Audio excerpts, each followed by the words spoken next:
राम राम राम हरे हरे हरे कृष्ण कृष्ण कृष्ण हरे हरे हरे राम राम हरे हरे हरे कृष्ण कृष्ण कृष्ण हरे हरे हरे राम राम राम हरे हरे हरे कृष्ण कृष्ण कृष्ण हरे हरे हरे राम राम राम हरे हरे हरे कृष्ण कृष्ण कृष्ण हरे हरे हरे राम राम राम हरे हरे हरे कृष्ण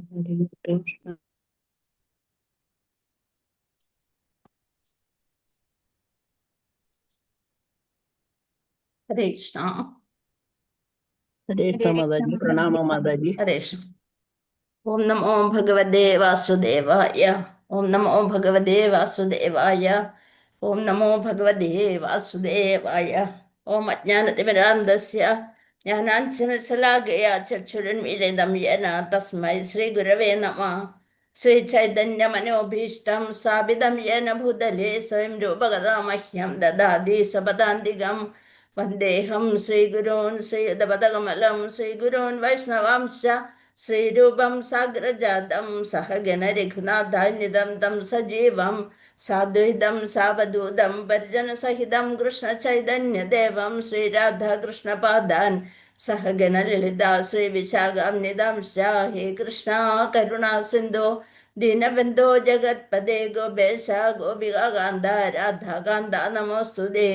तप्तकाञ्चन गौराङ्गी राधे वृन्दावनेश्वरी वृषभानुसुते देवी प्रणमामि हरिप्रिये।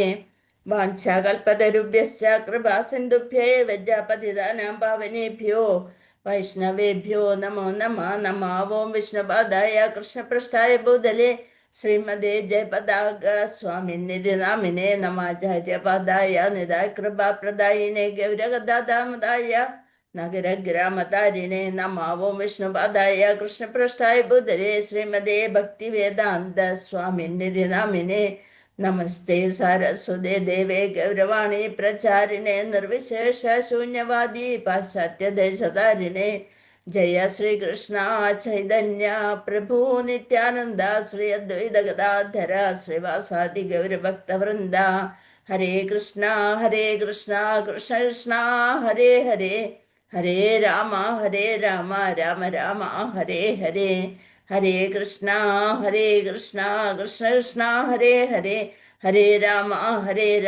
राम राम हरे हरे हरे कृष्णा कृष्ण कृष्ण हरे हरे हरे राम राम राम हरे हरे जय जय भागवदा देवा जय जय भागवदा जय जय राधा कृष्ण स्वरूपा जय जय भागवदा देवा जय जय भागवदा निगमकल्पतरोर्गलितं फलं सुखमुखादमृतद्रवसंयुतं पिबद भागवतं रसमालयं मुहुरहो रसिका भुवि भावुगा नारायणं नमस्कृत्यं नरं चैव नरोत्तमं देवीं सरस्वतीं व्यासं ततो जयमुदीरयेद नष्टप्रायेषु भद्रेषु नित्यं भागवत सेवया भगवती उत्तम श्लोके भक्तिर्भवति नैष्ठगी मूकं करोति वाचालं पङ्कुं लङ्घयते गिरिं यत्कृपातमहं वन्दे परमानन्दमाधवं श्रीगुरुं दीनतारिणं मदेकबन्धो मद्गुरो मन्महाधन मन्निष्ठारगमद्भाग्या मदानन्दे नमस्तुते। ग्रंथराज श्रीमद् भागवतम की जय, श्रील प्रभुपाद की जय, गुरु महाराज की जय। हरे कृष्णा। ശ്രീ ശ്രീ രാധാ ഗോവിന്ദ മന്ദിർ അന്താരാഷ്ട്ര കൃഷ്ണോപസമിതി മാംഗ്ലൂരു ഇന്നത്തെ ഭാഗവതം ക്ലാസ്സിലേക്ക് എല്ലാവർക്കും സ്വാഗതം. ഹരേ കൃഷ്ണ കൃഷ്ണ കൃഷ്ണ ഹരേ ഹരേ ഹരേ രാമ രാമ രാമ ഹരേ ഹരേ. ഹരേ കൃഷ്ണ. പ്രണാമം എല്ലാവർക്കും. हरे कृष्ण माता जी। हरे कृष्ण माता जी। ഹരേ കൃഷ്ണ. എല്ലാരും സുഖായിരിക്കണം എന്ന് വിചാരിക്കണ. ഹരേ കൃഷ്ണ. അതെ മാതാജി. ഹരേ കൃഷ്ണ. സന്തോഷം. അങ്ങനെ ആയിരിക്കണം. എന്ത് ചോദിച്ചാലും സുഖമാണ്. അല്ലെങ്കിൽ ആര് വരും? അല്ലെങ്കിൽ ആരാ വരിക? ഭഗവാൻ. തഥാസ്തു. അത് മൂദേവി. മൂദേവി. തഥാസ്തു എന്ന് അറിയൂലേ? അതറിയാം. വയ്യാന്ന് പറഞ്ഞിട്ടാൽ അപ്പൊ തന്നെ തഥാസ്തു. അപ്പൊ അതേപോലെ വയ്യാന്ന് ഒരാളും പറയരുത്. എല്ലാവരും സന്തോഷത്തോടു കൂടി ഇരിക്കുക. ഭഗവാന്റെ കാരുണ്യം കൊണ്ട് സുഖമായിട്ട് പോണെന്നറിയാം. ഹരേ കൃഷ്ണ. ശ്ലോകം 11. ധൃതരാഷ്ട്ര കൊട്ടാരം ഉപേക്ഷിക്കുന്നു എന്ന അധ്യായത്തിലെ സ്കന്ധം 1, അധ്യായം 13, ശ്ലോകം 11. ധൃതരാഷ്ട്രർ കൊട്ടാരം ഉപേക്ഷിക്കുന്നു എന്ന അധ്യായം, ശ്ലോകം 11. അപീന സുഹൃദസ്താദ ബാന്ധവ കൃഷ്ണദേവത ദൃഷ്ടാസുതാവായദവാപ്സുഭൂര്യാം സുഖമാസദേ. അപീന സുഹൃദസ്താദ ബാന്ധവ കൃഷ്ണദേവതാഹ ദൃഷ്ടാശ്രുതാവായദവ സ്വപൂര്യാം സുഖമാസദേ. എന്താണ് വേണ്ടത്? ഭഗവാനെ കുറിച്ച് അറിയണം, ശ്രവിക്കണം, അല്ലെ? അപ്പൊ സുഖം, എല്ലാവരും സന്തോഷമായിരിക്കുന്നുവോ എന്ന് ചോദിക്കണം. ആര്? യുധിഷ്ഠിരൻ ആരോടാണ് ചോദിക്കണത്? വിദുരോട്. യുധിഷ്ഠിരനോട് ചോദിക്കണം. എന്റെ ഇളയച്ച, അങ്ങ് നിശ്ചയമായും ദ്വാരക സന്ദർശിച്ചിരിക്കും. ആ പുണ്യസ്ഥലത്തെ ശ്രീകൃഷ്ണ ഭഗവാന്റെ സേവനത്തിൽ സദാ ആമഗ്നരായ നമ്മുടെ മിത്രങ്ങളും അഭ്യുദയകാംക്ഷികളായ യദുവംശകർ വസിക്കുന്നു. അങ്ങ് അവരെ സന്ദർശിച്ചിരിക്കാം, അല്ലെങ്കിൽ അവരെ കുറിച്ച് ശ്രവിച്ചിരിക്കാം. അവരൊക്കെ അവരുടെ ഭവനത്തിൽ ആമോദത്തോടെ വസിക്കുന്നുവോ? അവരെല്ലാവരും, അതായത് ഭഗവാന്റെ ഭക്തരൊക്കെ വൃന്ദാവനത്തില് അങ്ങ് പോയപ്പോൾ അവരൊക്കെ ഭഗവാന്റെ സേവനത്തിൽ സദാ അമഗ്നരായിട്ടുള്ള നമ്മുടെ മിത്രങ്ങളുമുണ്ട്, നമ്മുടെ അഭ്യുദയകാംക്ഷികളായ യദുവംശജരുണ്ട്. അവരൊക്കെ അവരുടെ ഭവനത്തിൽ ആമോദം, സന്തോഷത്തോടെ വസിക്കുന്നുവോ? ഭാവാർത്ഥം ശിലപ്രഭുവാദ്. ജയ് ശിലപ്രഭുവാദ്. കൃഷ്ണദേവദാഹ എന്ന സവിശേഷ പദം പ്രാധാന്യം അർഹിക്കുന്നു. ശ്രീകൃഷ്ണ ഭഗവാന്റെ സേവനത്തിൽ സദാ ആമഗ്നരായവർ എന്നർത്ഥം. എന്താണ്? കൃഷ്ണദേവത, ശ്രീകൃഷ്ണ ഭഗവാന്റെ സേവനത്തിൽ സദാ ആമഗ്നരായിരിക്കുന്നവർ. യാദവരും പാണ്ഡവരുമെല്ലാം വിദുരരെ പോലെ ശ്രീകൃഷ്ണ ഭഗവാനെയും അദ്ദേഹത്തിന്റെ അതീന്ദ്രിയ കർമ്മങ്ങളുടെയും ചിന്തയിൽ സദാ മുഴുകിയിരിക്കുന്ന ശുദ്ധ ഭഗവത് ഭക്തരാണ്. ആരൊക്കെയാണ്? പാണ്ഡവരും യാദവരും. യാദവര് ഭഗവാന്റെ കുലത്തിൽ തന്നെ ജനിച്ചവര്. വിദുരർ കൊട്ടാരം ഉപേക്ഷിച്ചത് ഭഗവാന്റെ സേവനത്തിൽ പൂർണ്ണമായി പ്രതിജ്ഞാർപ്പിതനാകാനായിരുന്നു. അതേസമയം പാണ്ഡവരും യാദവരും എപ്പോഴും കൃഷ്ണ ഭഗവാന്റെ ചിന്തയിൽ ആമഗ്നരായിരുന്നു. ആകയാൽ അവരുടെ ശുദ്ധ ഭക്തിയുത ഗുണങ്ങളിൽ യാതൊരു അന്തരവുമില്ല. വിദുരര് കൊട്ടാരം ഉപേക്ഷിച്ചത് ഭഗവാന്റെ സേവയിൽ പൂർണ്ണമായ സമയത്തോയും ചിലവഴിക്കാൻ വേണ്ടി. അതുപോലെ തന്നെ പാണ്ഡവരും യാദവരും ഭഗവാന്റെ സേവനത്തില് പ്രതിജ്ഞാർപ്പിതരായിരുന്നു. അപ്പൊ അത് കാരണം ആരും തമ്മില് വ്യത്യാസമില്ല. ഭവനത്തിലായാലും ഭവനം ഉപേക്ഷിച്ചിട്ടായാലും ഒരു ശുദ്ധഭക്തന്റെ യഥാർത്ഥ യോഗ്യത എന്നത് അനുകൂലമായി ശ്രീകൃഷ്ണ ഭഗവാന്റെ ചിന്തയിൽ നിമഗ്നരായി തീരുകയായിരുന്നു. അപ്പൊ വിദുരര് ഇത്ര സുഖ സൗകര്യങ്ങളൊക്കെ ഉള്ള കൊട്ടാരം വരെ ഉപേക്ഷിച്ച് ഭഗവാന്റെ സേവനത്തിൽ പോയി. അപ്പൊ ഇവിടെയുള്ളവരും അങ്ങനെ തന്നെയാണ്. അപ്പൊ അതുകൊണ്ട് അങ്ങ് ഇനി കാട്ടിലേക്ക് പോകണമെന്നില്ല, ഇവിടെ വെച്ച് ഭഗവാനെ അത്രയും ആ ചിന്തയിൽ മുഴുകി സേവ അർപ്പിച്ചാലേ അതല്ലേ നല്ലത് എന്നും ചോദിക്കുന്നുണ്ടാവാം.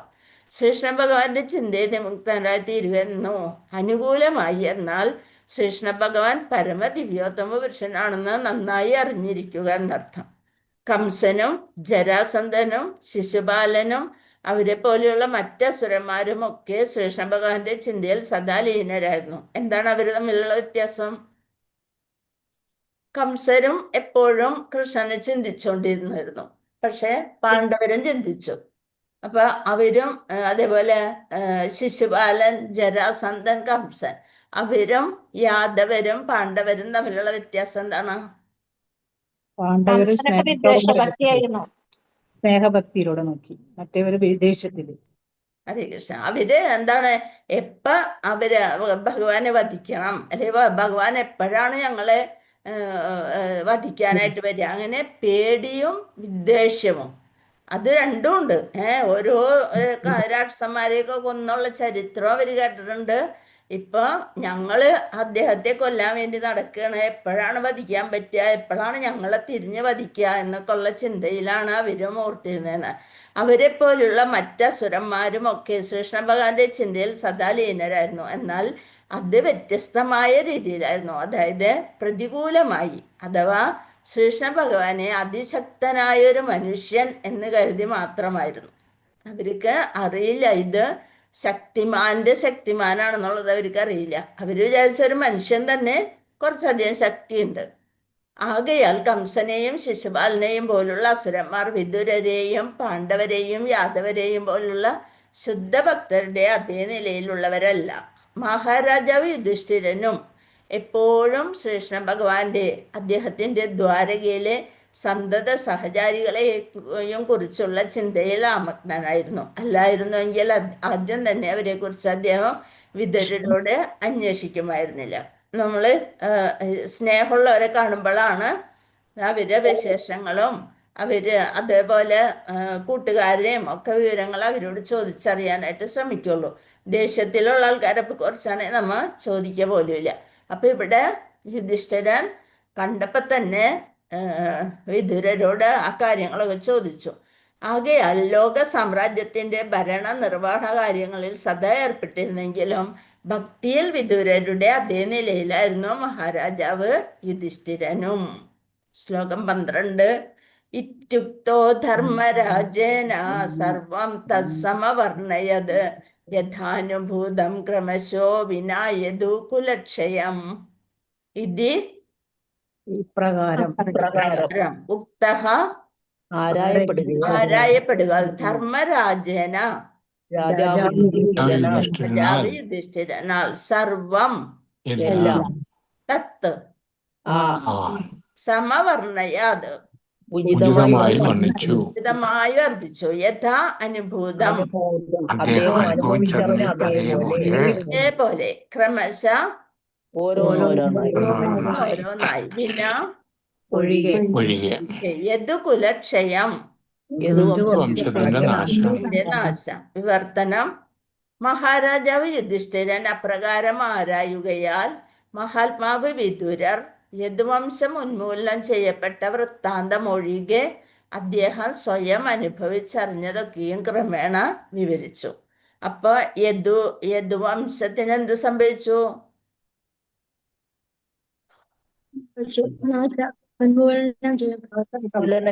നശിച്ചു പോയി. അപ്പൊ അതിനു മുമ്പ് ആര് പോയിട്ടുണ്ടാവും? ഭഗവാൻ പോയിട്ടുണ്ടാവും. ഈ രണ്ട് കാര്യങ്ങൾ, ഈ ഒരു കാര്യം ചോദിച്ചാൽ അപ്പൊ ഭഗവാൻ എവിടെയെന്ന് യുധിഷ്ഠിരൻ ചോദിക്കും. യുധിഷ്ഠിരന് ഇതൊന്നും അറിയില്ല, അല്ലെ?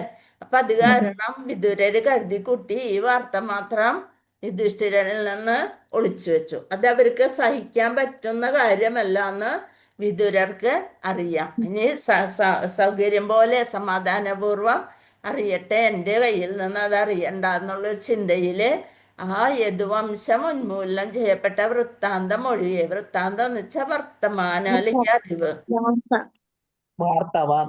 വാർത്ത, അദ്ദേഹം സ്വയം അനുഭവിച്ചറിഞ്ഞതൊക്കെയും എല്ലാ കാര്യങ്ങളും വിവരിച്ചു. ശ്ലോകം 13.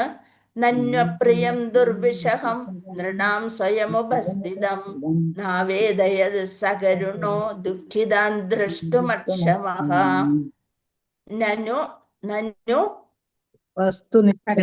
വസ്തുനിഷ്ഠനായി അപ്രിയമായ ദുർവിഷഹം അസഹ്യമായ നൃണാം മാനവരാശിക്ക് സ്വയം ഉപസ്ഥിതം വേദയത് പ്രകടിപ്പിച്ചു. കരുണാർദ്രനായ ദുഃഖിതരായി ദർശിക്കാൻ അക്ഷമ കഴിവില്ലാതെ അതായത് എന്താണ് ഈ പറയണത്? പാണ്ഡവരങ്ങനെ വിഷമിക്കുന്നത് കാണാനായിട്ട് വിദുരർക്ക് കഴിയില്ല. അതാണ് പറയുന്നത്. നന്വപ്രിയം ദുർവിഷഹം നൃണാം സ്വയമുപസ്ഥിതം നാവേദയസായി കരുണോ ദുഃഖിതാൻ ദ്രഷ്ടുമക്ഷമ. വിവർത്തനം ഭാവാർത്ഥം ശ്രീലപ്രഭുപാദിക്ക് ജയ്. പാണ്ഡവരെ ഒരു സമയത്തും ദുഃഖിതരായി ദർശിക്കാൻ കഴിയാത്തതിനാൽ കരുണാർദ്രനായ മഹാത്മാവ് വിദുരർ അത്യന്തം അപ്രിയവും അസഹ്യവുമായി സംഭവത്തെ അവരോട് വെളിപ്പെടുത്തിയില്ല. നമ്മൾ ചില കാര്യങ്ങള് ഒളിച്ചു വെക്കുക തന്നെ വേണം അല്ലെ. ഒരാൾക്ക് വല്ലാതെ ബുദ്ധിമുട്ടാവും, വിഷമം സഹിക്കാൻ കഴിയില്ല എന്ന് പറയുന്ന കാര്യങ്ങള് ഒളിച്ചു വെക്കണം. ചിലർക്കുണ്ട് എന്തെങ്കിലും ഒരു ന്യൂസ് കിട്ടിയാൽ അത് ഓടിച്ചെന്ന് എത്ര ഇതായിട്ടുണ്ടെങ്കിലും അവരോട് പറഞ്ഞ് അവരൊന്ന് വിഷമിക്കണത് അത് കാഠിന്യം, ആ കാഠിന്യം ഒന്ന് അറിയണം. അപ്പോഴേ അവർക്ക് ഒരു സമാധാനം കിട്ടുള്ളൂ. ഞാനാണ് ഏറ്റവും ആദ്യം പോയി പറഞ്ഞെന്നുള്ളൊരു ക്രെഡിറ്റും കിട്ടണം. അപ്പൊ അതിനു വേണ്ടി നടക്കണവരുണ്ടാവും. ഇവിടെ എന്താ പറയണ? പാണ്ഡവരെ ഒരു സമയത്തും ദുഃഖിതരായി ദർശിക്കാൻ കഴിയാത്തതിനാൽ കരുണാർദ്രനായ മഹാത്മാവ് വിദുരർ, കാരുണ്യം നിറഞ്ഞ മഹാത്മാവ് വിദുരർ അത്യന്തം അപ്രിയവും അസഹ്യവുമായി ഈ സംഭവത്തെ അവരോട് വെളിപ്പെടുത്തിയില്ല. കാരണം വിപത്തുകൾ സ്വയം വന്നു ചേരുന്നു. അത് ഒരാളെ കൊണ്ടും തടുക്കാൻ സാധിക്കില്ല. അത് വന്ന് ചേർന്നുകൊണ്ടേയിരിക്കും. ഭാവാർത്ഥം നീതിശാസ്ത്രം അനുസരിച്ച് മറ്റുള്ളവർക്ക് ദുഃഖഹേതുവാകുന്ന അപ്രിയ സത്യമായിരിക്കാം, അപ്രിയമായിരിക്കാം. അത് കേട്ടാൽ ഒരു സുഖമില്ലാത്തതാണ്. അത് മറ്റുള്ളവർക്ക് ദുഃഖത്തിന് കാരണവുമാകും. അങ്ങനെയുണ്ട്. സത്യമാണെങ്കിലും ഒരുവൻ എന്ത് ചെയ്യരുത്? ഉരിയാടരുത്, പറയരുതത്. പ്രകൃതി നിയമങ്ങൾക്ക് വിധേയമായി വിപത്തുകൾ സ്വയം നമ്മുടെ പക്കൽ വന്നു ചേരുന്നു. നമ്മൾ ഇന്ന് വലിയ സന്തോഷത്തിൽ ഒരു ഇതില്ല, ഇന്നലെ എങ്ങനെ ഇരുന്ന ആൾക്കാരാണ് എന്ന് പറയുന്ന ഇതില് അത്രയും സന്തോഷത്തോടു കൂടി ഇരിക്കുമ്പോൾ അടുത്ത നിമിഷം, നാളെ എന്ന് പറയാൻ പറ്റൂല, അടുത്ത നിമിഷം എന്ത് സംഭവിക്കുന്നു നമുക്ക് അറിയാൻ സാധിക്കില്ല. അപ്പൊ അതിനനുസരിച്ചായിരിക്കണം നമ്മുടെ പ്രവർത്തികളെ നമ്മൾ ചിട്ടപ്പെടുത്തേണ്ടത്. എന്ത്? മറ്റൊരാളെ വേദനിപ്പിക്കാതെ. അല്ലാണ്ട് എല്ലാ ടിക്കറ്റൊക്കെ എടുത്തു വെച്ച് സുഖമായിട്ട് അപ്പൊ ആ നിമിഷം പോകാന്നല്ല വിചാരിക്കേണ്ടത്. എന്താണ്?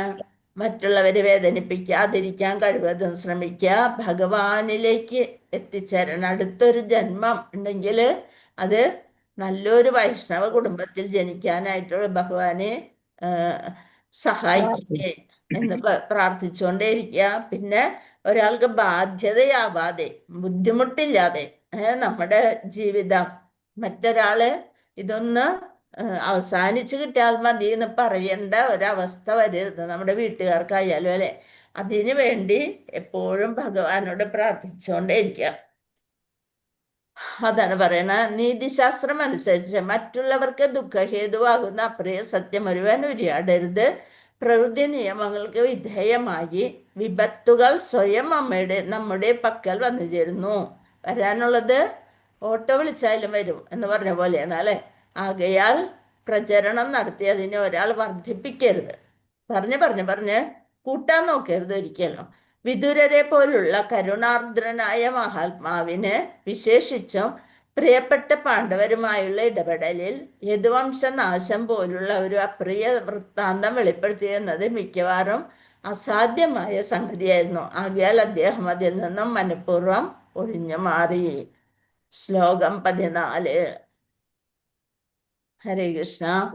കഞ്ചിത് കാലം അധാവാത്സീത് സത്കൃതോ ദേവവത്സുഖം ഭ്രാതുർജ്യേഷ്ഠസ്യ ശ്രേയസ്കൃത് സർവേഷാം സുഖമാവഹൻ. കഞ്ചിത് കുറേ ദിനങ്ങൾ കാലം അധ അപ്രകാരം അവാത്സിത് പാർത്തു സത്കൃതഃ നല്ലവണ്ണം പരിചരിക്കപ്പെട്ട ദേവവത് വ്യക്തിത്വത്തെ പോലെ. ആരാണ് ദിവ്യ വ്യക്തിത്വത്തെ പോലെയുള്ള ആളാരാണ് ഇവിടെ? സുഖം സൗകര്യങ്ങൾ ഭ്രാതാവിന്റെ ജ്യേഷ്ഠസ്യ ജ്യേഷ്ഠന്റെ ജ്യേഷ്ഠന്റെ ശ്രേയകൃത് അദ്ദേഹത്തിന് നന്മ ചെയ്യാനായി സർവേഷാം മറ്റുള്ളവരെല്ലാം മറ്റുള്ളവരെല്ലാം സുഖം ആനന്ദം ആവഹൻ സാധ്യമാക്കി തീർത്തു. തീർത്തു. വിവർത്തനം ഭാവാർത്ഥം ശ്രീല പ്രഭുവാദ് ജയ് ശ്രീല പ്രഭുവാദ്. ഇപ്രകാരം ദൈവിക വ്യക്തിയെ പോലെ ബന്ധുജനങ്ങളാൽ സൽക്കരിക്കപ്പെട്ട വിദുരർ ജ്യേഷ്ഠ സഹോദരന്റെ മാനസികാവസ്ഥ നേരെയാക്കുന്നതിന് വേണ്ടി മാത്രം കുറച്ചു കാലം അവിടെ വസിച്ചു. അவ்விதം അദ്ദേഹം മറ്റുള്ളവർക്കും ആനന്ദമേകി. ആരാണ് ജ്യേഷ്ഠ സഹോദരൻ? ധൃതരാഷ്ട്രന്റെ മക്കളൊക്കെ പോയി. ഈ ഒരു വിഷമം ഗാന്ധാരിയായിട്ട് അങ്ങനെ ഇരിക്കണം. അപ്പൊ അതുകൊണ്ട് അവർക്ക് പറഞ്ഞപ്പോള് കുറച്ചൊന്ന് അയാളുടെ മാനസികാവസ്ഥ ഒന്ന് നേരെയാക്കണം. എന്താണ്, ഇവിടുന്ന് മൂപ്പരെയും കൊണ്ട് പോണം എന്നുള്ളൊരു ചിന്തയിലാണ്. അത് അവിടെ കുറച്ചു കാലം വസിച്ചു. അவ்விதം അദ്ദേഹം മറ്റുള്ളവർക്കും ആനന്ദമേകി. മറ്റുള്ളവർക്ക്, മക്കൾക്ക്, പാണ്ഡവർക്ക് ആനന്ദം നൽകി. പോകാതായപ്പോ അവർക്ക് സന്തോഷായി. ഭാവാർത്ഥം: വിദുരരെ പോലുള്ള സജ്ജനങ്ങളെ സ്വർഗലോകവാസികളെ പോലെ സൽക്കരിക്കണം. വിദുരരെ പോലുള്ള സജ്ജനങ്ങളെ, വിദുരൻ അതുപോലെയുള്ള ദേവലോകത്തുനിന്ന് തന്നെ വന്നതാണ്. അപ്പൊ സ്വർഗലോകവാസികളെ പോലെ സൽക്കരിക്കണം. ആ കാലഘട്ടങ്ങളിൽ സ്വർഗലോകവാസികൾ മഹാരാജാവ് യുധിഷ്ഠിരനെ പോലുള്ളവരുടെ കൊട്ടാരങ്ങൾ സന്ദർശിക്കുന്നതും ചിലപ്പോഴൊക്കെ അർജുനനെ പോലെയുള്ളവരും മറ്റും ഉന്നത ലോകങ്ങൾ സന്ദർശിക്കുകയും പതിവായിരുന്നു.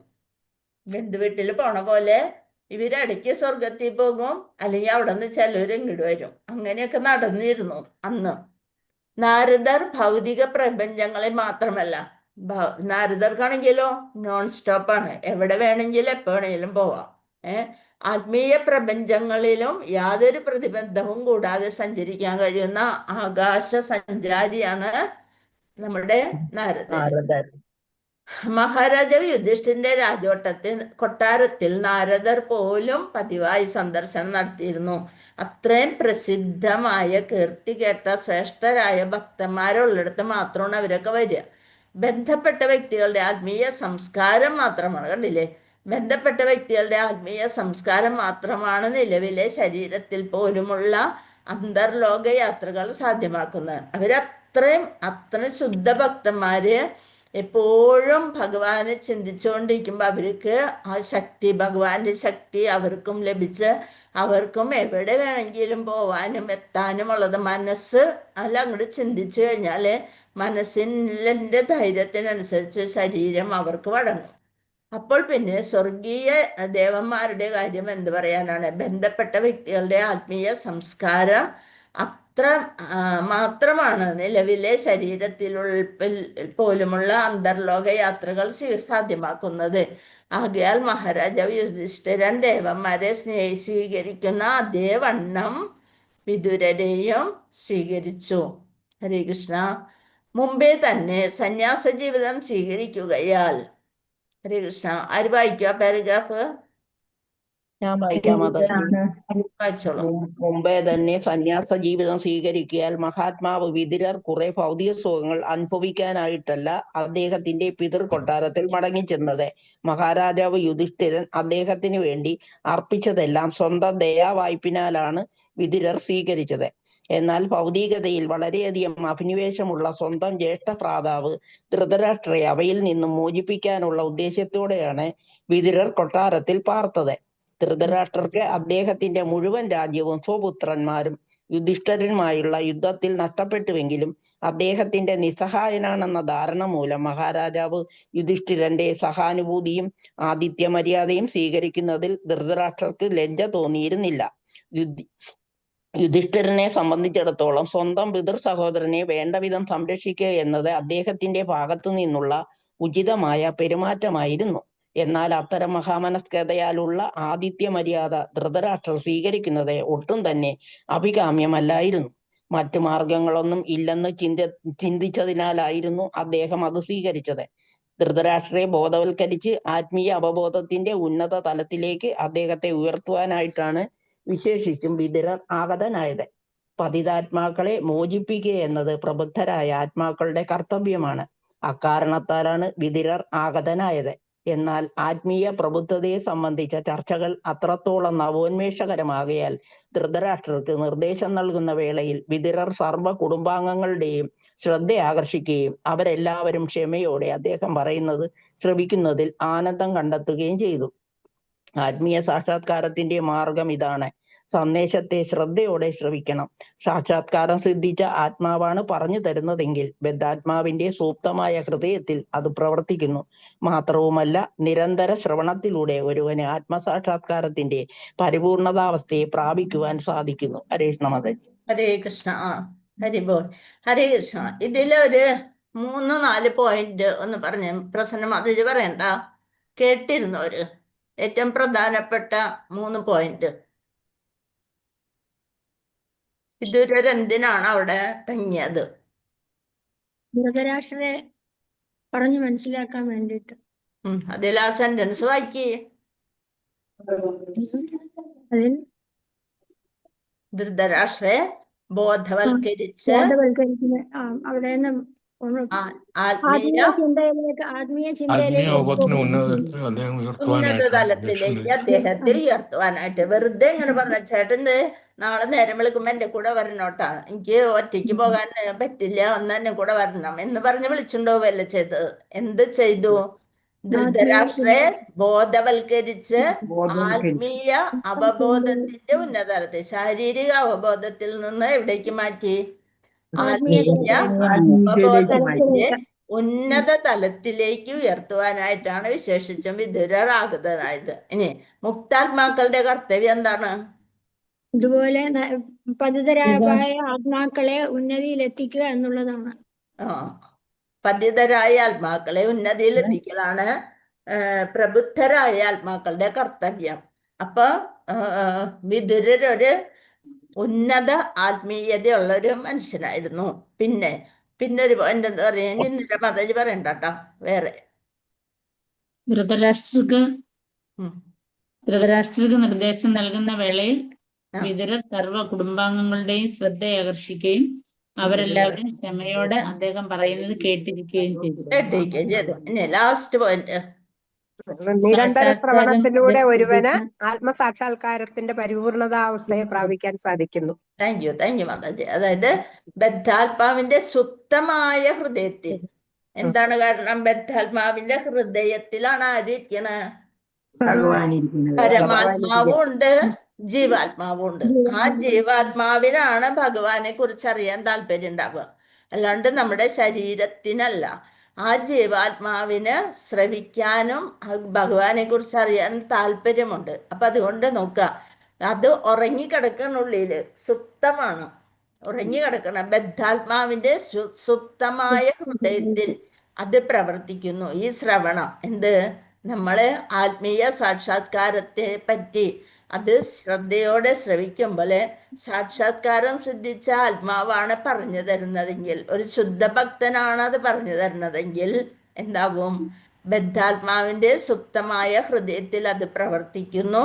മാത്രവുമല്ല, നിരന്തരം ഇങ്ങനെ ശ്രവിച്ചുകൊണ്ടിരിക്കുമ്പോൾ ഒരുവന് ആത്മസാക്ഷാത്കാരത്തിന്റെ പരിപൂർണതാവസ്ഥയെ പ്രാപിക്കുവാൻ സാധിക്കുന്നു. ഉറപ്പല്ലേ ഇതൊക്കെ? ഈ പറയണൊക്കെ ശരിയല്ലേ? ഹരേ കൃഷ്ണ. ഓം നമോ ഭഗവതേ വാസുദേവായ. ശ്ലോകം 15. അഭിഭ്രതജ്യം ആദണ്ഡം യഥാവദകാരിഷോ യാവദ്ധധാരശൂദ്രത്വം ശാപാദ്വർഷ ശതം യമഃ.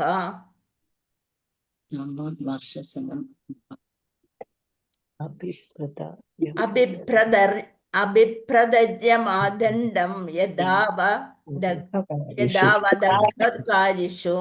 യാവദ്ധധാരശൂദ്രത്വം ശാപാദ്വർഷ ശതം യമഃ. അഭിഭ്രത് ഭരിച്ചു, അര്യമാവ്, ദണ്ഡം ശിക്ഷ, യഥാവത് ഉചിതമായ വണ്ണം, അഘകാരിഷു ചെയ്ത വ്യക്തികൾക്ക് യാവത്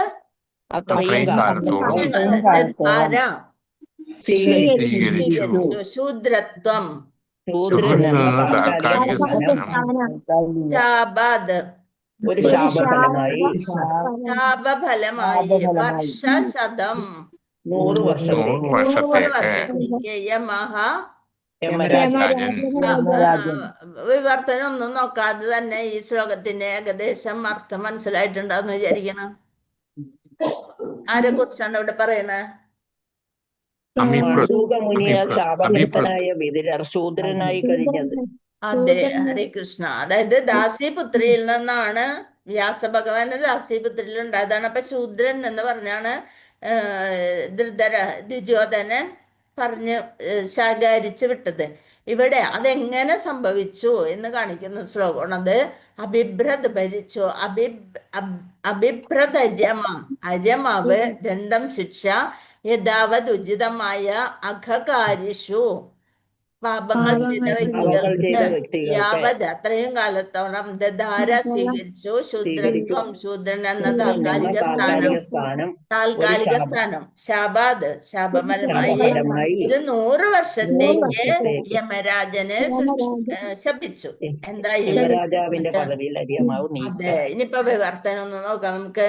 മണ്ഡൂകമുനിയാൽ ശാപഗ്രസ്തനായി വിതുരർ ശൂദ്രനായി കഴിയുന്നിടത്തോളം കാലം പാപകർമ്മങ്ങളിൽ ഏർപ്പെടുന്നവരെ ശിക്ഷിക്കാനായി യമരാജാവിന്റെ പദവിയിൽ അര്യമാവ് നിയുക്തനായി. അപ്പൊ യമരാജാവ് അവിടുന്ന് വിദുരറായിട്ട് പോന്നു. അപ്പൊ അവിടെ ഒരു പോസ്റ്റ് ഒഴിവന്നു. ആര് പോസ്റ്റ്? യമരാജാവിനാണെങ്കിൽ അവിടെ ഇരിക്കപ്പുറത്തില്ലാത്ത പണിയുള്ള ആളാണ്. എന്നിട്ടാണ് യമരാജാവിനെ ശപിച്ച്, മണ്ഡൂകമുനി ശപിച്ച് നീ ശൂദ്രനായിട്ട് പോന്ന് പറഞ്ഞ് ശപിച്ചത്. അപ്പൊ അവിടെ ഒഴിവ് വന്നപ്പോ ആര് വന്നു? അത് അവിടെ അര്യമാവാണ് അവിടെ നിയുക്തനായത്.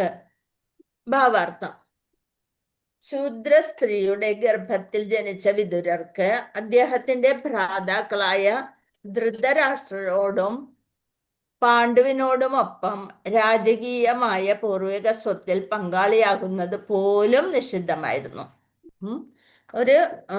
അവിടെ കൊട്ടാരത്തിൽ താമസിക്കാമെന്ന് മാത്രം. രാജകീയമായിട്ടുള്ള പൂർവിക സ്വത്തിലൊന്നും പങ്കാളിയല്ല, രാജ്യഭരണം ലഭിക്കില്ല, അതൊക്കെ നിഷിദ്ധമായിരുന്നു.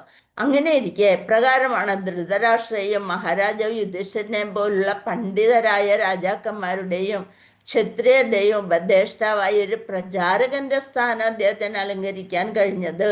അദ്ദേഹം ആരായിട്ടാണ് അവിടെ വർക്ക് ചെയ്തിരുന്നത്? പണ്ഡിതരായ രാജാക്കന്മാരുടെയും ക്ഷത്രിയരുടെയും ഉപദേഷ്ടാവ്. അപ്പൊ അത്രയും കഴിവുള്ള മനുഷ്യനായിരുന്നു. ഒരു പ്രചാരകന്റെ സ്ഥാനമാണ് അദ്ദേഹം അലങ്കരിച്ചിരുന്നത്. ആദ്യത്തെ ഉത്തരം എന്തായിരുന്നു ആദ്യത്തെ ഉത്തരം? എങ്ങനെ ഇവിടെ അവരൊപ്പം വന്നു എന്നുള്ളത്. അപ്പൊ ആദ്യത്തെ ഉത്തരം എന്താ? ജന്മം കൊണ്ട് അദ്ദേഹം ശൂദ്രനാണെന്ന് അംഗീകരിക്കപ്പെടുന്നുണ്ടെങ്കിലും മൈത്രേയ ഋഷിയെ പോലെയുള്ള ഒരു അധികാരിയുടെ കീഴിൽ, ഒരു ആത്മീയ ഗുരുവിന്റെ കീഴിൽ ആത്മീയ പ്രബുദ്ധതയ്ക്കായി ലോകം മുഴുവൻ പരിത്യജിച്ച് അതീന്ദ്രിയ ജ്ഞാനത്തിൽ പൂർണ്ണമായും ശിക്ഷിതനാകയാൽ മൈത്രേയ മുനി ഭഗവാനിൽ നിന്ന് എല്ലാം കേട്ടറിഞ്ഞ ആളാണ്. ഉദ്ധവരെ പോലെ തന്നെ. ഉദ്ധവർ അതിനേക്കാളും നല്ലൊരു ഭക്തനാണ്. അതുപോലെയുള്ള ഒരാളാണ് മൈത്രേയ മുനി. അപ്പൊ അദ്ദേഹത്തിൽ നിന്നാണ് ആ ഗുരുവിൽ നിന്നാണ്. ഇനി വേറെ സ്കന്ധങ്ങൾ ഇങ്ങനെ പോകുമ്പോൾ നമുക്ക് ഇതൊക്കെ വീണ്ടും വിശദമായിട്ട് പറയണ്ടായി. ഒന്നാമത്തെ സ്കന്ധത്തിൽ എല്ലാവരെയും കുറിച്ച് ഏകദേശം ഒരു രൂപമാണെങ്കിൽ പോകെ നല്ല കാര്യങ്ങളും കഥകളും ഒക്കെ കുറേ നമ്മൾക്കറിയാൻ സാധിക്കും. എത്ര കേട്ടാലും മതി വരികയില്ല. ഇത് ഞങ്ങൾ ഒന്നാമത്തെ സ്കന്ധത്തിൽ കേട്ടതാണെന്ന് പറഞ്ഞ് അറിയിക്കുകയല്ല ചെയ്യുക. അത് വീണ്ടും വീണ്ടും കേട്ടാൽ അതിനൊരു പുതുമ പോവില്ല. അതാണ് ഭാഗവതത്തിൻ്റെ ഒരു ട്രിക്ക് എന്ന് പറയുന്നത്. എപ്പം നോക്കിയാലും പതേ അത്രയും സന്തോഷം, വായിക്കും തോറും സന്തോഷം കൂടി വരും. അങ്ങനെയാണോ? അതെ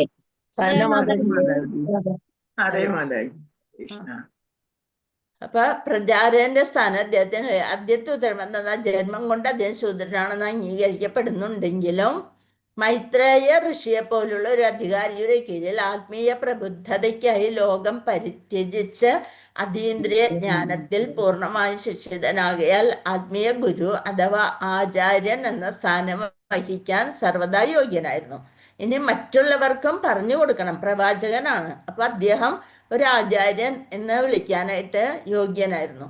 ശ്രീ ചൈതന്യ മഹാപ്രഭുവിന്റെ മതമനുസരിച്ച്, അഭിപ്രായമനുസരിച്ച് അതീന്ദ്രിയ ജ്ഞാനത്തിൽ അഥവാ ഭഗവത് ശാസ്ത്രത്തിൽ സുജാതനായ ഒരാൾ ബ്രാഹ്മണനോ ശൂദ്രനോ ഗൃഹസ്ഥാശ്രമിയോ സന്യാസിയോ ആര് തന്നെ ആയാലും ആത്മീയ ഗുരുവാകാൻ യോഗ്യനാവുന്നു. ഇനി ബ്രാഹ്മണനല്ല നിങ്ങൾ ഈ വേദവും ഇതൊന്നും ഞങ്ങളെ പഠിപ്പിക്കാൻ വരണ്ട എന്ന് പറയാൻ പറ്റില്ല.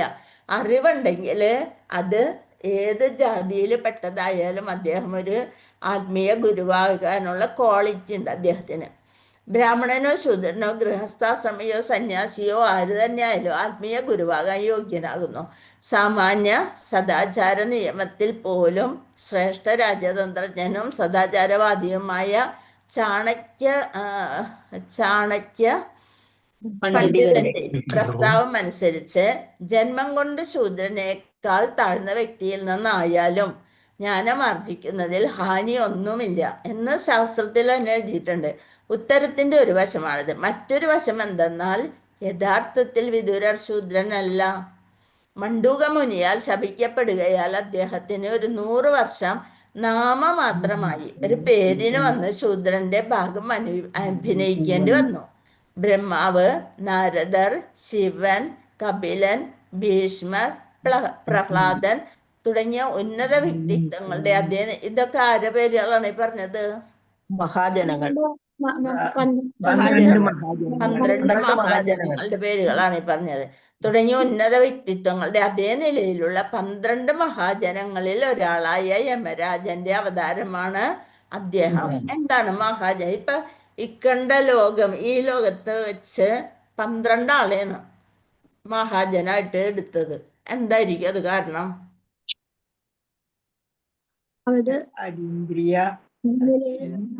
ഭഗവാന്റെ അംശങ്ങളാണ്. ഭഗവാന്റെ അംശവും അതീന്ദ്രിയമായ എന്താണ് പ്രഭു? അവര് അഗ്രഗണ്യരായ ആൾക്കാരാണ്. അതിനേക്കാളും അഗ്രഗണ്യരൊക്കെ ഇല്ലേ പ്രഭു? പിന്നെയും കുറെ ആൾക്കാരുണ്ടാവൂല. ആകെ 12 ആളേ ഉള്ളൂ. മഹാജനങ്ങളായ മഹാജന അതാണ് ചോദ്യം. എന്തുകൊണ്ടാണ് അവര് മഹാജനങ്ങളിൽ പെട്ടത്? ഭഗവാന്റെ അംശങ്ങളായിട്ട് ബ്രഹ്മാവ് ഭഗവാനോട് വളരെ അടുത്ത ആൾക്കാരല്ലേ അവരെല്ലാം. പക്ഷെ അതിനൊരു കാരണം എന്ന് വെച്ചാല് അവര് നിത്യശുദ്ധരാണ്. അവര് ഒരാളെ ഇതാക്കാനല്ല, അവരതുപോലെ ഇറങ്ങി വന്നവരാണ്. ഭഗവാന്റെ നേരിട്ടുള്ള അവതാരങ്ങൾ പോലെ ഇറങ്ങി വന്ന് പറയണം. അല്ലാണ്ട് മറ്റൊരാളിൽ നിന്ന് കേട്ട് പഠിച്ചിട്ട് അങ്ങനെയുള്ളവരല്ല. ബ്രഹ്മാവായാലും നാരദര്, ശിവൻ, കപിലൻ, ഭീഷ്മർ, പ്രഹ്ലാദ മഹാരാജാവ് ജനിച്ചപ്പോൾ തന്നെ ശുദ്ധഭക്തനായിരുന്നു. അതേപോലെ സുഖദേവ് ഗോസ്വാമി, അത് അങ്ങനെയുള്ളവരൊക്കെ ജനിച്ചപ്പോഴേ അവർക്ക് വേറൊരാളെ പറഞ്ഞു കൊടുക്കേണ്ട ആവശ്യമില്ല.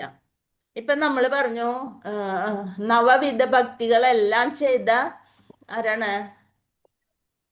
മഹാരാജ, അംബരീഷ് മഹാരാജ. അംബരീഷ് മഹാരാജ അവരെന്താണ് ഇവിടെ വന്നിട്ട് അതൊക്കെ ചെയ്തിട്ട് ഉന്നതിയിലെത്തിയവരാണ്. പക്ഷെ ഇവര് നേരിട്ട് അതുപോലെ വന്നവരാണ്. അതാണ് 12 മഹാജനങ്ങളിൽ ഒരാളായ യമരാജന്റെ അവതാരമാണ് അദ്ദേഹം. ഇപ്പൊ നമ്മളുടെ സമയം കഴിഞ്ഞു. ബാക്കി നമ്മൾക്ക് നാളെ കാണാം. ഹരേ കൃഷ്ണ. വാഞ്ചകൽപതരുഭ്യശ്ച കൃപാ സിന്ധുഭ്യേവ പതിതാനാം പാവനേഭ്യോ വൈഷ്ണവേഭ്യോ നമോ നമഃ. അനന്ത കോടി വൈഷ്ണവ ഭക്തവൃന്ദി की जय. श्रील प्रभुपाद की जय. श्री गुरुदेव की जय. निताय गौर परमानंदे. हरि हरि बोल. कृष्ण ഹരേ കൃഷ്ണ മാതാജി, പ്രണാമം മാതാജി. ഹരേ കൃഷ്ണ മാതാജി, പ്രണാമം. ഇന്നത്തെ ക്ലാസ് എല്ലാവർക്കും മനസ്സിലായ? മനസ്സിലായി. ഞാൻ ഇന്ന് നിങ്ങളുടെ ക്ലാസ്സിലുള്ള ഒരാളെ പരിചയപ്പെട്ടു. ഇവിടെ വന്നിട്ടുണ്ടാ? ആര് മാതാജി? ഞാൻ നോക്കണ. ശബരി. ഹരേ കൃഷ്ണ. ഉണ്ട്. ഹരേ കൃഷ്ണ. ആരാ ശബരി? ശബരി എന്ന് പേര് ശബരി തന്നെയാണോ മാതാജി? ആ മാതാജി ശബരിയാണ്. ഹരേ കൃഷ്ണ ശബരി. മാതാജി. ഹരേ കൃഷ്ണ. അപ്പൊ ഞാൻ ഞങ്ങളൊരു പ്രഭുവാക്ക് വെച്ചിരുന്നേ മാതാജി. എന്താ? ശബരി ഞാൻ പേര് കണ്ടിട്ട് നല്ല പേര്. പ്രഭുവാണെന്ന് പറഞ്ഞിരുന്നേ. അത് ശബരി അല്ലെ? അവിടെ ഭഗവാന് ശ്രീരാമചന്ദ്രന് ഫ്രൂട്ട്സ് കൊടുത്തത് അല്ലെ? ശബരി മാതാജി കണ്ടില്ല. മാതാജിയോട് ചോദിച്ചു ശബരി തന്നെയാണോ? രണ്ടാം ആ ശബരി തന്നെയാവും. മാതാജി കണ്ടില്ലല്ലോ. മാതാജി. മാതാജി അവർക്ക് കാണണം. ഞാൻ കണ്ടു. ഞാൻ കണ്ടില്ല. ഞങ്ങള് കണ്ടില്ല. ഹരേ കൃഷ്ണ. ശബരി മാതാജി ഒന്ന് കാണാൻ ഇത്ര നല്ല പേര് കാണാൻ പറ്റുമോ? മാതാജിക്ക് തോന്നിച്ചല്ലോ.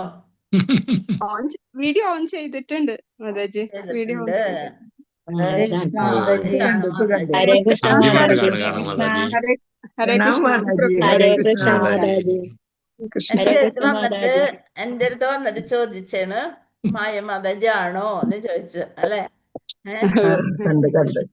അങ്ങനെ കാണാൻ പറ്റി, പരിചയപ്പെടാൻ പറ്റി. എനിക്ക് ഭയങ്കര സന്തോഷായി. ഞങ്ങളെന്നും കാണുന്നുണ്ട് ഇനി. അങ്ങനെ ഒരു സ്ഥലത്ത് വെച്ചാ ഞങ്ങൾ കണ്ടത്.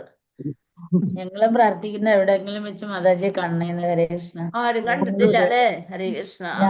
മാതാജി കണ്ടിട്ടുണ്ട്. ഭാരതി മാതാജി കൃഷ്ണന്റെ അടുത്ത് പോയിട്ട് കൂടെ വേറെ ആൾ കണ്ടിട്ട് മാതാജിയാണോ ചോദിച്ചത്? ആണല്ലേ? മാതാജി ഹരേ കൃഷ്ണ. മാതാജി എവിടെ താമസിക്കുന്നത്? എവിടെ താമസിക്കുന്നു മാതാജി? മായ മാതാജി. ഞാൻ തൃശ്ശൂര്. തൃശ്ശൂര് എവിടാ? തൃശ്ശൂര് കോലഴി. കോലരിയോ? ആ, കോലരിയില് കോലഴിയില് ഉമാനഗർ എന്ന് പറയും. ഉമാനഗർ. ഉമാനഗർ. ശബരി മാതാജി പാടൂക്കാട് എന്ന് പറഞ്ഞ സ്ഥലത്താണ്. അങ്ങനെ കണ്ടതാ. അപ്പൊ ഏകദേശം അടുത്തടുത്താണ്. അടുത്തടുത്താണ്. മാതാജി അവിടെയൊക്കെ അറിയാന്നോണ്. എന്റെ അച്ഛന്റെ വീട് എവിടെയാ? കോലരി. കോലഴിയിലാ? അതെ. പാടൂക്കാട് അടുത്താണ്. അപ്പൊ ശബരി മാതാജിനെ ഹസ്ബൻഡിനെ കണ്ടു. അങ്ങനെ ഓരോരുത്തരും നിങ്ങളെയൊക്കെ ഞാൻ കാണും എവിടെയെങ്കിലും വെച്ച്. ഭഗവാനായിട്ട് കൂട്ടിച്ചേർത്തവരല്ലേ? അപ്പൊ എന്തായാലും കാണാതിരിക്കില്ല. ഞങ്ങൾക്കും കാണണമെന്നുണ്ട് മാതാജി. ഞങ്ങൾക്കും കാണുന്നുണ്ട് നമുക്ക് മാതാജി. കാണാം. എവിടെ വന്നാലും നമുക്ക് കാണാം. അതേപോലെ ഭാരതി മാതാജിക്കൊക്കെ എന്നെ അറിയാം. അറിയാം. ഹരേ കൃഷ്ണ. ഞങ്ങള് എറണാകുളംകാരാണ്. എന്നെങ്കിലും കാണും മാതാജിനെ. അത് കാണാം എന്തായാലും. ശോഭന മദന മാതാജി. ഹരേ കൃഷ്ണ മാതാജി. ഗുരുവായൂര് വന്നാൽ ഇനിയും കാണാം മാതാജി. അതന്നെ. ഞങ്ങള് ഗുരുവായൂർ വെച്ച് മാതാജിനെ കണ്ടിരുന്നു. 4-ാം തീയതി ഗുരുവായൂർ പോകുന്നുണ്ട് ഞങ്ങള്. 4-ാം തീയതി ഒരു ദിവസം അഷ്ടപതി ഗ്രൂപ്പിന്റെ ഒരു പരിപാടി ഉണ്ട് അവിടെ. അല്ല, എപ്പോഴെങ്കിലും ഞങ്ങള് പോകണ്ടെങ്കിൽ അപ്പൊ മാതാജിനെ വിളിക്കാം. നമുക്ക് അതെ, ദൂരം ഞങ്ങളെ നേരം ഞങ്ങക്ക് കാണാലോ. വത്സല മാതാജി വായോ? ഞാൻ എന്നിട്ട് വീട്ടിലേക്ക് ഇങ്ങോട്ട് പിടിച്ചോണ്ട് പോരും. എനിക്ക് മാതാജി കാണാൻ കൊതിയാവണ്ടേ? അതാണ് ഞാൻ പറഞ്ഞ പിന്നെ വിടൂലെന്ന്.